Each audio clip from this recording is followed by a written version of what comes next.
Село Зугалай находится на территории Могилевского района Забайкальского края. Здесь живут около 1500 человек. Работающих около 600 человек. Раньше был колхоз имени Ленина. Во второй половине 20 века производили и сдавали государству молоко, мясо, шерсть, пшеницу. Сегодня прежних колхозов уже нет. Сама форма и стиль организации труда изменилась. Но начнем свой рассказ с ранней древности.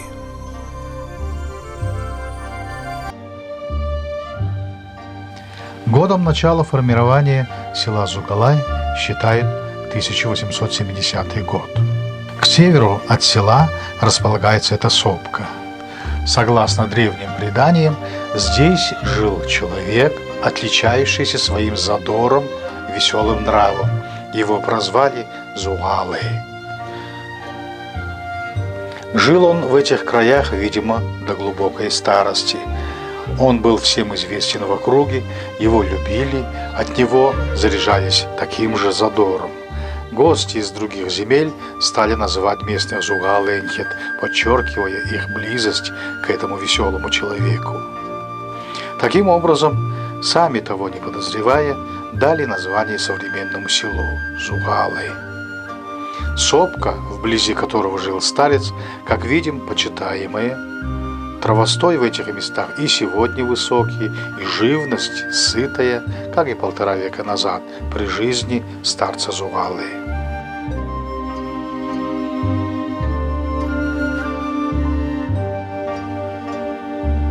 Зугалайны табығыр күзіні қады мұны шыбай қапты ағбарты дәрі. Сопка Зугалай и сейчас стоит. На вершине есть место для молебна. Вдруг стали поговаривать, что там жил старик по имени Зугалай. Раньше вообще об этом не говорили. А разговоры такие начались в 1940-х, 50-х годах. Гору стали называть Зугалай. Я не знаю, от этого ли, нет ли, но гора Зугалай есть.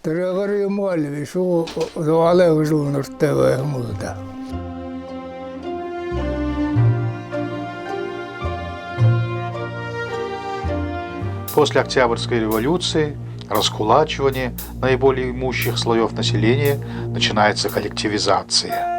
Вслед за небольшими тожами и артелями создаются более крупные коллективные хозяйства. В Зугалае создается колхоз имени Ленина.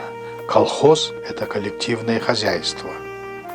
Все началось со схода местных бедняков. Была образована сельскохозяйственная артель Улан-Ажу, куда записались 15 семей. Всего насчитывалось 24 трудоспособных человека. Председателем назначили Камбуачирова. Заведующим хозяйственной частью был назначен Гылык Ирдынеев. В хозяйстве насчитывалось около 60 голов лошадей, 200 голов КРС, чуть больше 400 голов овец, коз и 8 голов верблюдов. Из хозяйственного инвентаря 1 сенокосилка, 2 конные грабли, 4 дома и 15 юрт. Весной 1932 году к молодому хозяйству присоединились еще 3 маломощных сельхозартели, которые со временем образовали крупную сельхозную артель, и которую назвали именем Ленина. Вот, в общем-то, вот такова история. То есть наш колхоз был образован из 3 маломощных сельхозартелей, которые в итоге образовали одну мощную и назвали ее колхозом имени Ленина. Но датой образования нашего колхоза считается 1 апреля 1930 года. Камбуачиров председательствовал где-то примерно около года. И вот по стечению обстоятельств почти каждый год менялись председатели. А вот Гылык Ирдынеев стал уже более уже основательно работал, уже целенаправленно он работал с 1937 года по 1954 год. Это в течение 17 лет. На его долю выпали вот именно вот эти вот трудные годы вот подъема молодого хозяйства. В колхозе планомерно проводилась селекционная работа по повышению продуктивности животноводства. 1937 по 1940 год колхоз являлся участником высоких достижений народного хозяйства СССР с дипломом второй степени. Были премированы автомашиной полуторкой. К 1940 году в колхозе уже насчитывалось 226 семей, из них трудоспособных более 300 человек. Посевная площадь составляла 1700 гектаров, урожайность зерновых свыше 10 центнеров с гектара, свыше 3000 голов КРС, свыше 11 тысяч овец, почти 2000 лошадей, около 200 голов верблюдов. Доходы хозяйства составляли 900 тысяч рублей. В грозные годы Великой Отечественной войны из села Зугалай на защиту Родины ушло почти все мужское население, свыше 150 человек. В боях погибло 83 земляка. За время работы Галы Гордынеева колхоз стал миллионером. Позже зугалайцы соревновались с соседним колхозом в селе Хорошебиль. Мажаев завалы ортемна рожу ехал я живая гашатта. Мажиев очень старался, чтобы его не обошли зугалайцы по своим показателям. Они забрали себе колхоз Саил, где был наш сельсовет. Ведь это село было создано на зугалайской земле.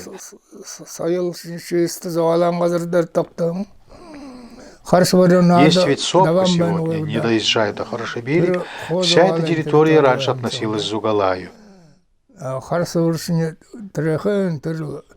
Если бы они не взяли себе колхоз Саил со всей его землей, у них земли было бы гораздо меньше.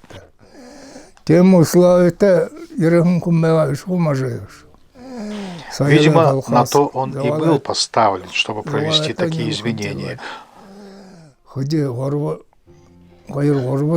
Но мы не очень-то и отставали от них.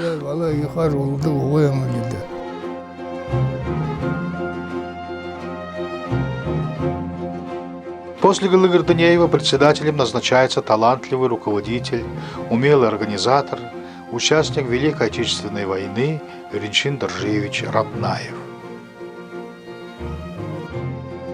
За годы правления Ринчин Доржиевича Раднаева дела круто пошли в гору с развитием экономики, хозяйства, культуры и спорта.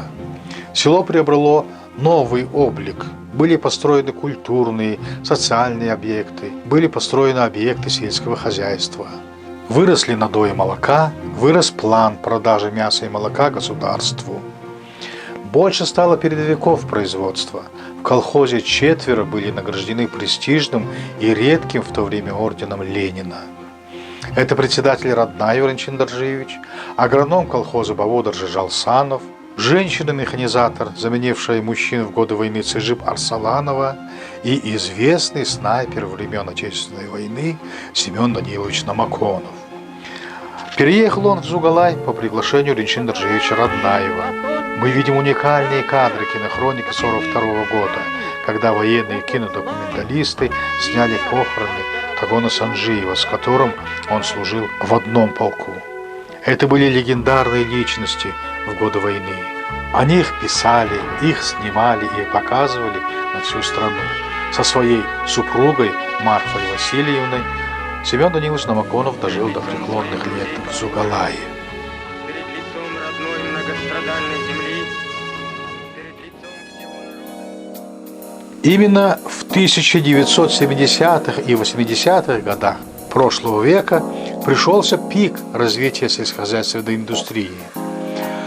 Именно в эти годы труд сельчан был в почете. Далее следует распад Советского Союза, трудные 90-е, которые мы все пережили. Жизнь на селе изменилась. Труд сельского труженика сохранился в том же виде, ведь скотина не изменилась, но организация труда изменилась. Впрочем, думается, излишне напоминать, какими мы стали. Лишь хочется отметить, что сельские труженики привыкают к новым взаимоотношениям работодатель-работник. И мы постепенно научились работать в навязанных нам новых условиях, хотя преград и факторов, тормозящих развитие сельского труда, предостаточно.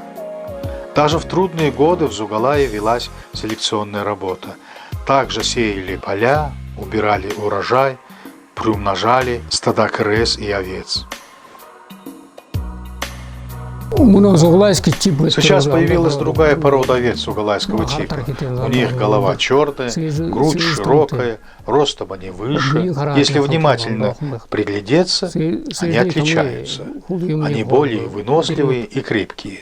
Мы закупили в Зуткулее 10 голов поместных в сторону кучугурской породы и 9 голов казахской породы баранчиков. И в том же году на Атаре в то время молодой чабан Дугар Батасыренова начали эту работу для создания нового типа или породы. В то время не было известно. В то время эту работу очень поддержали. Вот в 1993 году получили первые поместные поголовья. И эти помеси были, баранчики все кастрированы на волошков. И начали вот эту работу на поместных поголовьях в Ярок. В то время отдали это поголовье Цубембадмаеву Цувенджаб. И вот с каждым годом наращивали поголовье. В то время с нами работали именно в том направлении. Ульзутуев Гамбажабхе, Бабуев Григорий, Хусаев Срынджаб ухаживал за баранчиками. И постепенно меняли это. Баранчики приобретали в основном в Зуткулее. Очень много помог в то время зоотехник Межухе Дамдинджапов, селекционер Жамьен Батшаргалов и, конечно, Дарья Михайловна уже в то время председателем стала. Большое им можно сказать спасибо, потому что в то время мы числились как дочернее хозяйство Зуткулея.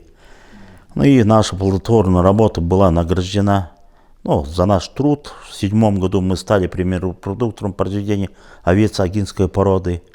Когда старая система труда в сельском хозяйстве разрушена, остро встает вопрос сбыта сельхозпродукции. Когда шерсть стала дешевле пакли, молоко дешевле бензина, появились непреодолимые препятствия для производителей сельхозпродукции, и сегодня появляется новый метод сбыта продукции – агрокооперация, где производители сельхозпродукции, объединившись, могут создавать некую структуру, с помощью которого можно было бы наладить и сбыт, и переработку своей продукции. Из слов председателя агрокооператива имени Ленина Зугалай Буда Балдановича Бальжнимаева, возможность организации такой структуры есть, и уже вырисовываются контуры будущей структуры, и кое-где на территории Агинского-Бурятского округа агрокооперация уже действует. Если раньше достаточно было выполнить указания сверху, то сегодня приходится решать самим, как дальше быть и как строить работу так, чтобы появились средства в хозяйстве. Мы планируем, чтобы в дальнейшем начать у себя маленькую переработку делать, и потом в других наших крупных филиалах, например, в Таганоле, может, в Дружбе, в Сутунтуе, в Зуткулее, открыть такие филиалы и потом обобщить их, и поселки могут и такую оптовую торговлю и все переработанные продукции в одном месте собрать, и потом можно реализовать в таком крупном размере. Первые объекты для переработки сельскохозяйственной продукции в хозяйстве имени Ленина уже появились. Построен в Зугалае убойный цех со всем необходимым оборудованием для переработки мясной продукции.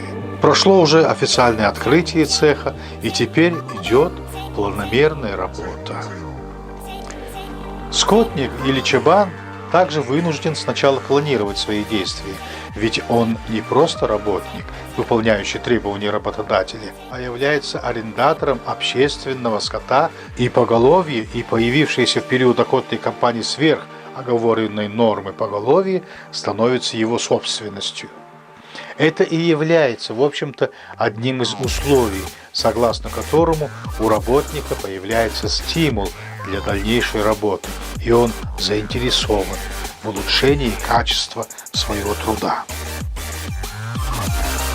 Өнөөдөр арендны багтаа тэрэтнэ колхоздоо 30% өрлөж. Сегодня, поскольку мы на аренде, отдаем колхозу 30% всей выращенной продукции и поголовья. Остальные 70% – это все наши затраты на ГСМ, соль, корма. Все добываем сами. Ухо. Орын болж тэр затрата дийлх. Тэр 70% его. Если получим меньше средств, то не хватит на содержание всего поголовья. Поэтому следует нам стараться.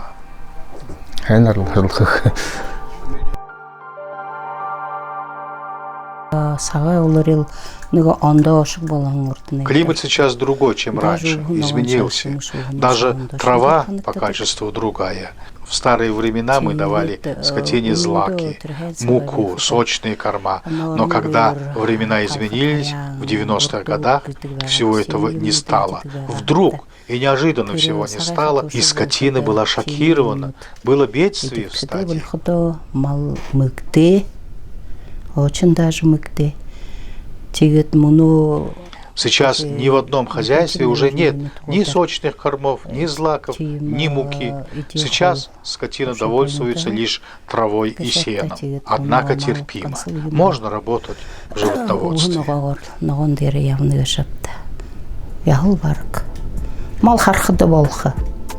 В хозяйстве сегодня насчитывается около 7 тысяч овец, порядка 420 голов КРС и более 500 голов лошадей. Вся эта живность находится на 17 стоянках. Средний показатель получения приплода от 100 овцематок 95 ягнят, от 100 буренок более 70 телят, от маточного поголовья лошадей в среднем 72 жеребенка. Результат неплохой. Казалось бы, рост поголовья налицо, но в наши дни невозможно жить без денежных средств. За все нужно платить самим, и большинство молотника уходит на продажу. Таковы нынче условия в очень важном секторе экономики государства – сельском хозяйстве, от которого зависит уровень жизни и села, и города. Ведь сельхозпродукция не только дает продукты питания, но и одевает граждан страны. 150 молодняка, эти полуторагодовых лошадей продали в этом году, но около 2 миллионов получился. Крупнорогатцы, когда молодняк продаем, и также овец год рождения молодняк полностью продаем. Но у нас падежа по сравнению с теми годами более-менее находятся. Люди вышли на аренду, но меньше падежа, и, соответственно, поголовье увеличивается, и уход за скотом нормально. Собственными силами заготавливают сенокос. 30% всего дохода скотники отдают хозяйству, 70% свои. Это стимул. За счет этих 70% окупаются все затраты на содержание всего поголовья скота. К тому же руководство хозяйства делает все возможное и невозможное для оказания помощи своим работникам. 5 лет назад агрофирма во главе с его председателем Будой Балдановичем Бальжанимаевым сумели обеспечить каждую стоянку трактором, о чем с благодарностью отзывается Селинджап Загдаев. Но и сами скотники за счет своих средств смогли приобрести для себя этот трактор для повседневных нужд. Агрофирма как тот же фермер, но труд в хозяйстве коллективный, и руководство, как работодатель, принимает большое участие в жизни своих работников. Совместно с руководством комитета сельского хозяйства Могилевского района и Агинского округа проводят отчетные собрания, как и прежде, и так же, как в старые годы, поощряют своих работников ценными подарками.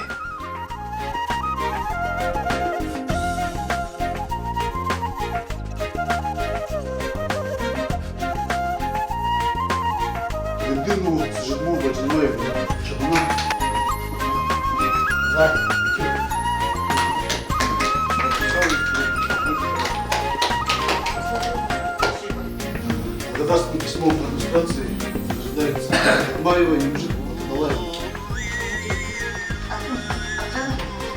С того года, как распался Советский Союз, проходит почти 30 лет.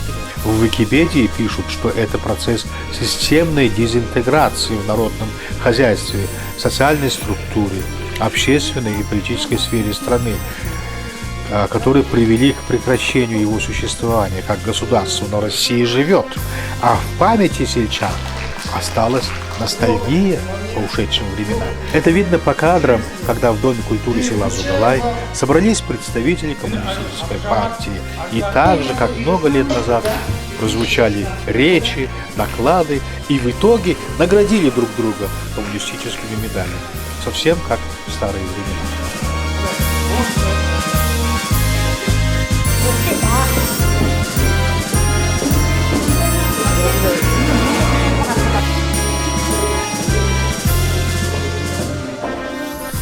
Отдельных слов заслуживают простые жители села и особенно выходцы из села, проживающие в других регионах страны.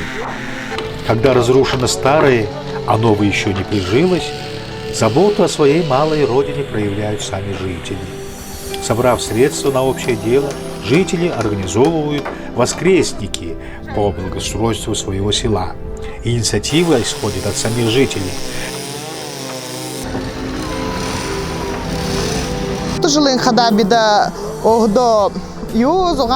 В прошлом году мы призвали собрать по 200 рублей с каждого жителя и провести работу по благоустройству села, нашего парка, стадиона, говорит Долгорцетыкова. И в прошлом году провели покраску, побелку в парке. Сейчас, 1 мая, обновляем ограду стадиона и красим.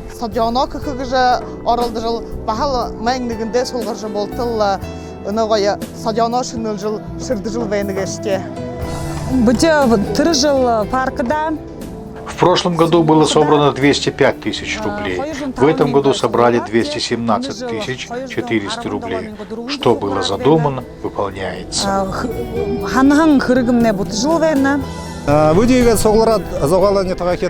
Мы собрались по выпускам школ. Мы ведь собрали по 200 рублей. Всего собралось чуть больше 200 тысяч рублей. Закупили стройматериалы и благоустраиваем стадион.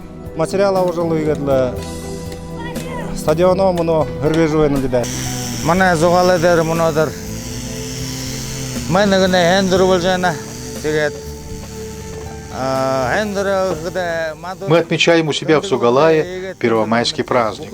И вот как мы отмечаем праздник. Собрались все по выпускам и работаем для общей пользы.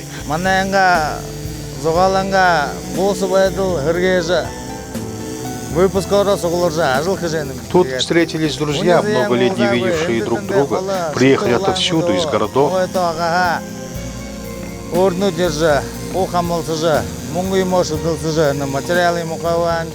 Администрация помогает. И вот мы работаем.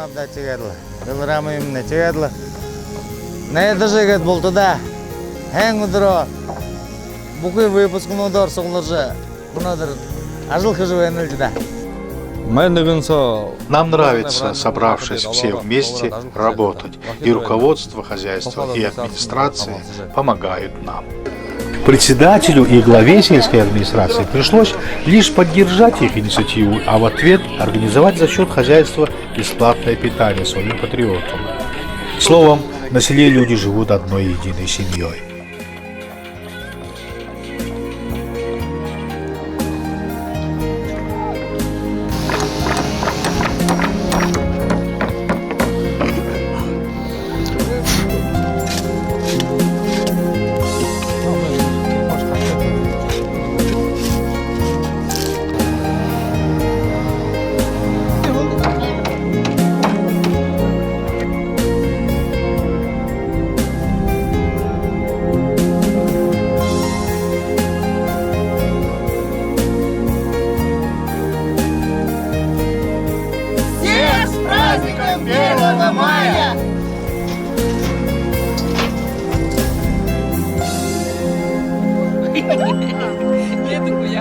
Юра, о!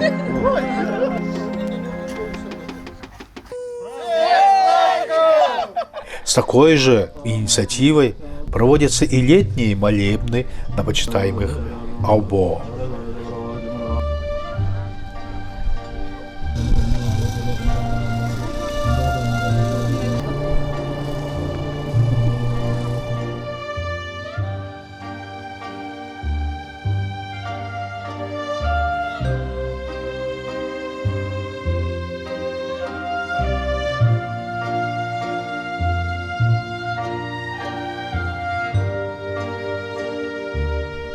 Летние праздники, давно ставшие традицией еще с тех времен, когда были колхозы, до сих пор не забыты, и спортивные состязания с настоящими призами и подарками для чемпионов продолжаются. Не это ли проявление единства, солидарности сельских тружеников?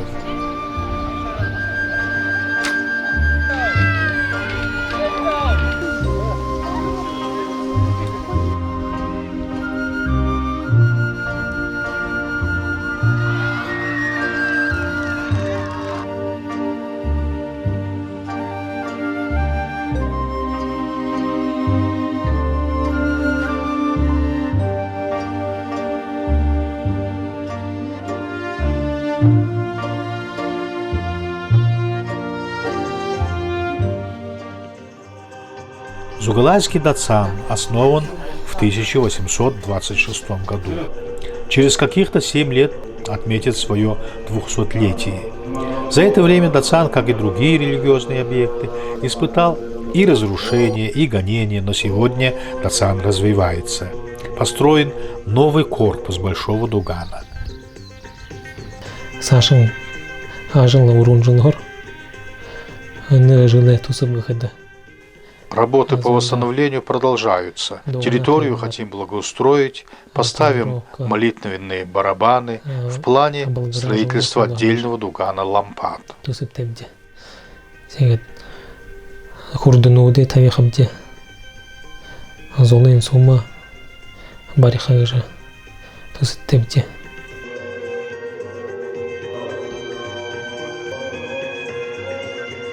Зугален дасың бешена олдым тама дасым барихадан жаны ташал. Когда строили Зугалайский датсан, был Тайшой Бадин Жана. Он жил неподалеку тут у нас.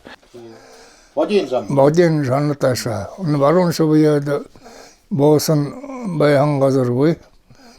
Барон шубия хум баян. Тегат. Она трехне нам даже шата вайда гашуп. В книге Дамбени Мацариндашиева сказано ведь, что Цугальский датсан был против строительства датсана в Зугалае. Жана Бадин все же оспорил строительство, а потом разрушили датсан, и камни его перевезли в Агинское. Я вот солдат. Те вот варил лонгу доктора. Таша делал же. Те вот тогда сам. А он юный волхода. Андават. А кирписы навен. Наттахдер мунашвайдок. На краю поселка было каменное здание, где располагалась электростанция. Но хайр дабхар юм электростанция вайда. Тера зугален дасна кирписар терваре. И опять же хочется подчеркнуть инициативу жителей. Эти выпускники Зугалайской средней школы помогли обрести датсану статую божества Амитаюс на собственные средства. На молебнах Цедо, посвященному Будде Амитаюс, читают сутру долголетия и молят об укреплении жизненных сил, здоровья, удлинении жизни и защите от воздействия злых духов. Преподнося датсану лик божества Амитаюс, эти молодые люди для собственной кармы накапливают огромные кармические заслуги и накапливают себе долгую и счастливую жизнь в будущем. Такое предложение и инициатива принадлежит Яндонжам Саламе. Мы рады, что Яндонжам Салама руководил нами и направлял нас. То ли школа их воспитала такими патриотами, то ли чувство сопричастности к общему делу берет верх. Но хочется надеяться, что сегодняшние учащиеся средней школы в будущем также будут проявлять инициативу, будут ценить свою малую родину, благоустраивать его. А значит, придет время, когда сельский житель снова будет в почете. Учебный процесс осуществляет 23 учителя и 23 учебно-вспомогательного персонала. Но помимо уроков в нашей школе действуют такие секции: волейбол, легкая атлетика, футбол, вольная борьба, стрельба из лука, где они на каждых соревнованиях показывают значительные результаты. Если перечислить, их очень много.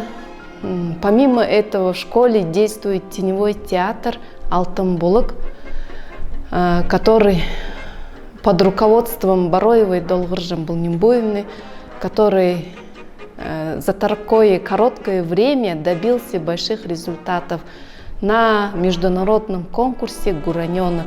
В прошлом году они заняли первое место в номинации «Театр». И в этом году они тоже готовятся к поездке на конкурс 2 ноября. Воспитание начинается с раннего детства, когда ребенок посещает детский садик. Здесь формируются навыки быть частью коллектива.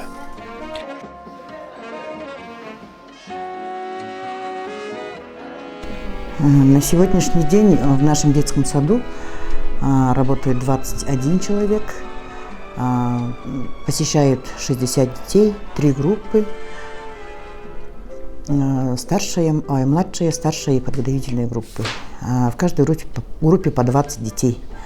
С этого года мы начали работать по новой программе «Вдохновение». Создается вся по-новому развивающая среда. Основные воспитатели – это родители. Но когда родители приучены быть активными в жизни, душой болеют за свое родное село, эти дети не могут вырасти равнодушными к общему делу. За ними будущее. Возможно, они в будущем сумеют поднять уровень жизни сельчан, где снова будет производство главного в нашей жизни – натуральных и экологически чистых продуктов питания как для самих себя, так и для города. В этом, в общем-то, и был смысл сельского труда. Эти люди, сугалайцы, как, впрочем, и жители любого другого села нашего Ленинского округа, показали пример человеческого отношения к своей малой родине, к труду и к своей жизни.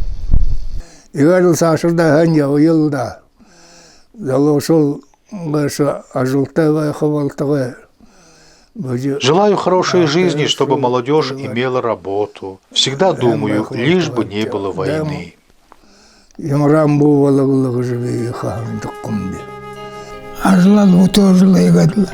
Работать нужно. И в дальнейшем желаю хорошей жизни всем.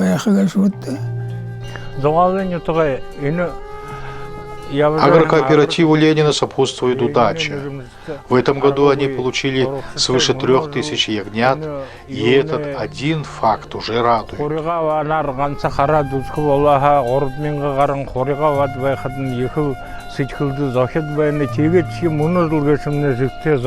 Дожди были вовремя, трава выросла, корма есть.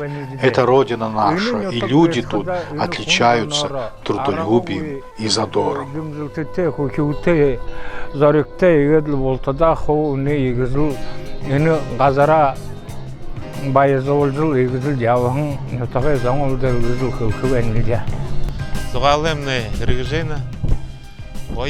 Жугала есть продвижение, Тацан восстановлен, настроение людей хорошее. Желаю хорошей работы, чтобы молодежь относилась к старшим лучше, не увлекалась спиртным, а в остальном все у нас хорошо.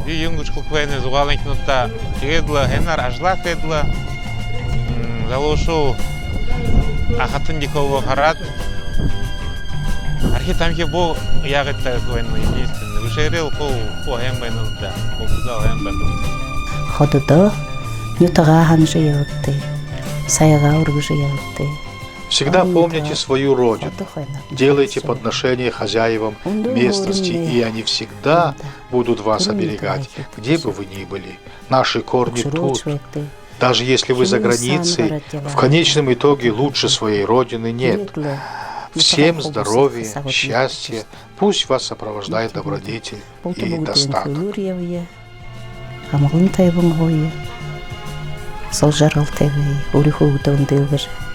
Уянтай хэсэгтэй хоохомнай болтгай гэсүрийхэ.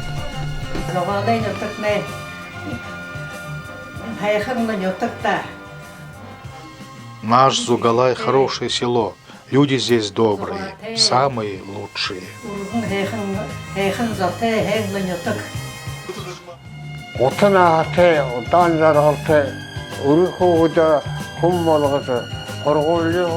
Желаю долгую жизнь, растить детей, работать и на обществе, и на себя. Только работая, мы можем быть счастливы, имея результат своего труда.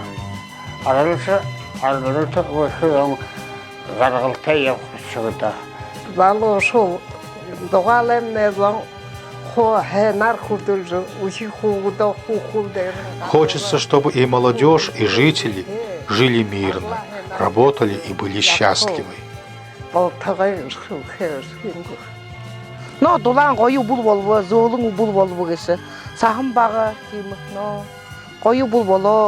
Нынче зима теплая была, малоснежная, для скотины выгодной была зима.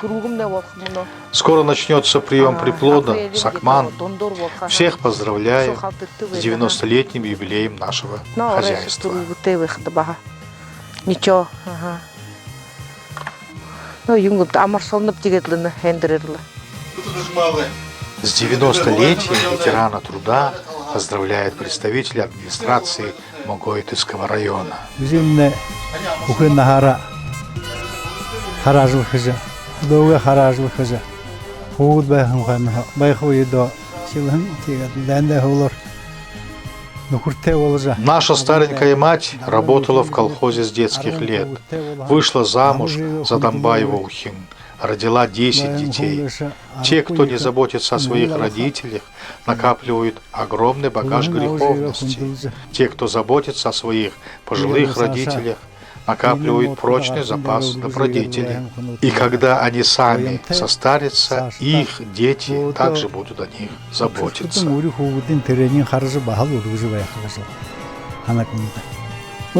Желаю терпения, дальнейшие перспективы.